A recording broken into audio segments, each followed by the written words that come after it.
안녕하세요, 청년부 여러분. 장한별 목사입니다. 오늘 본문에서는 예수님을 쫓아왔던 사람들의 항의와 불만, 그리고 의심이 그 끝을 향하고 있는 모습이 등장합니다. 어떻게 예수라는 사람이 여기 있는 사람들에게 자기의 살을 먹으라고 줄 수 있겠냐고 항의하는 사람들의 말 속에서는 황당함과 불만, 그리고 분노가 느껴집니다. 하지만 예수님께서는 여전히 침착하게 말씀하십니다. 여기 있는 사람 그 누구도 참된 양식인 자신의 살, 참된 음료인 자신의 피를 먹지 않고서는 영원한 생명을 얻을 수 없다고. 마치 예수님 본인이 자신을 보내주신 하나님 덕분에 살 수 있는 것처럼 자신을 먹는 사람은 자신 덕분에 영원히 살 수 있다고. 가버나움 회당에 있던 사람들 모두에게 예수님은 차분하지만 당당하게 말씀하셨습니다. 어제 함께 나누었던 내용에서도 말씀을 드렸지만 예수님께서 자신의 살을 먹고 자신의 피를 마시라고 말씀하셨던 내용은 실제로 예수님을 잡아먹으라는 그런 말씀이 아니었습니다. 우리가 어떤 음식을 섭취할 때 우리의 눈앞에 있는 음식은 식기에 의해서든지 우리의 치아에 의해서든지 찢어지고 부서집니다. 그렇게 잘게 부서진 음식은 소화 과정을 통해 더욱 작은 형태인 영양소가 되고 그 영양소는 온몸으로 전달되어 우리가 정신활동과 신체활동을 할 수 있는 힘을 공급해주는 자원이 됩니다. 그렇게 음식은 우리 생명의 일부이자 그 근원이 됩니다. 예수님께서 자신을 음식, 잘게 부서지고 갈려야 하는 음식으로 비유하셨던 것은 이러한 과정을 생각하며 받아들여야 하는 그런 말씀입니다. 당시 가버나움 그 자리에서는 말씀하지 않으셨지만 지금 이 시대를 살아가는 성도이자 독자인 우리는 예수님께서 결국 어떻게 되셨는지 잘 알고 있습니다. 골고다 언덕으로 가던 그 길과 그 언덕 위 십자가에서 몸이 찢기고 퍼져나가는 고통을 받다가 숨이 멎으신 후에는 온몸에 물과 피를 쏟아내야만 했던 그런 죽음을 맞으셨습니다. 마치 우리 입에 들어온 음식이 잘게 부서지며 그 안에 있는 즙을 뿜어내는 듯 그런 처참한 형태의 죽음을 맞으셨습니다. 우리가 알고 있는 사실이 하나 더 있습니다. 예수님께서 이렇게 처참한 죽음을 자처하신 이유가 무엇인지, 세상 사람들이 영원한 죽음의 영역에서 영원한 생명의 영역으로 넘어올 수 있는 기회를 주시기 위해 예수님께서는 음식처럼 부서지는 그런 죽음을 짊어지셨습니다. 예수님께서 나를 먹으라고 말씀하신 것은 이렇게 세상 사람들을 위해 부서지고 터져나간 예수님 자신을 받아들이라고 말씀하신 것입니다.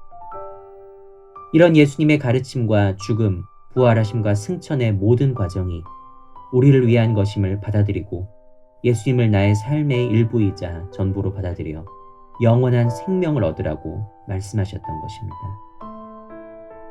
그래서 우리에게, 예수님의 제자를 스스로 고백하는 우리 성도에게 예수님과 연합하는 삶은 영원한 생명을 얻기 위해 당연히 이루어야 하는 목표인 동시에 하나님 아버지께서 어떻게든 우리를 살리기 위해 주시는 놀라운 선물입니다. 우리가 그냥은 그 삶을 받아들일 수 없기에 한낱 피조물에 불과한 우리가 그 영원한 생명을 받아들이기에는 너무도 연약하기에 하나님 아버지께서는 그 아들 하나님을 피조물의 모습으로 우리에게 보내셨습니다. 그뿐만 아니라 그 아들을 찢겨야 하는 자리로, 피를 모두 쏟아야 하는 자리로 보내셨습니다. 그렇게 해서라도 우리가 영원한 생명을 얻을 수 있도록 어떻게든 세상이 영원한 생명을 얻을 수 있는 기회를 주시기 위해 하나님께서는 스스로를 낮추시고 또 낮추셨고 부수시고 또 부수셨습니다. 위대한 하나님께서 직접 우리의 삶에 들어와 그 일부이자 전부가 되어 영원한 생명을 공급해 주시기 위해 그렇게 하셨던 것입니다. 우리에게, 세상에게 주어진 선택지는 두 가지 중 한 가지입니다. 자신을 잘게 부수신 하나님이신 예수님을 삶으로 받아들여 내 생명의 일부이자 전부로 받아들이든지, 그런 분이 계신다는 그 말씀 자체를 인정하지 않고 무시하든지.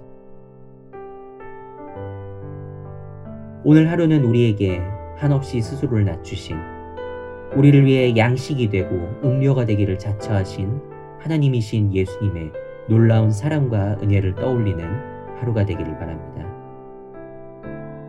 우리에게 무슨 가치가 있다고 창조주이시며 유일한 신이신 하나님께서 이렇게까지 스스로를 낮추고 부수신 것일까요? 어떻게 이 세상을 보고 우리를 위해서 계속해서 배려하고 참으실 수 있었던 것일까요? 생명 없는 나를 위해 이렇게까지 해주신 하나님이신 예수님의 놀라운 마음을 떠올리는 우리가 되기를 바랍니다. 이런 예수님이 내 삶의 일부이자 전부임을 고백할 수 있는 그런 우리가 되기를 바랍니다. 그리고 이런 예수님을 받아들인 사람인 우리가 세상과 사람들을 위해 무엇을 할 수 있는지 생각해보고 그것을 실천하는 오늘 하루가 되기를 바랍니다. 항상 말씀드리지만 크고 거창한 일이 아니어도 괜찮습니다. 수많은 사람들을 챙기는 그런 일이 아니어도 괜찮습니다.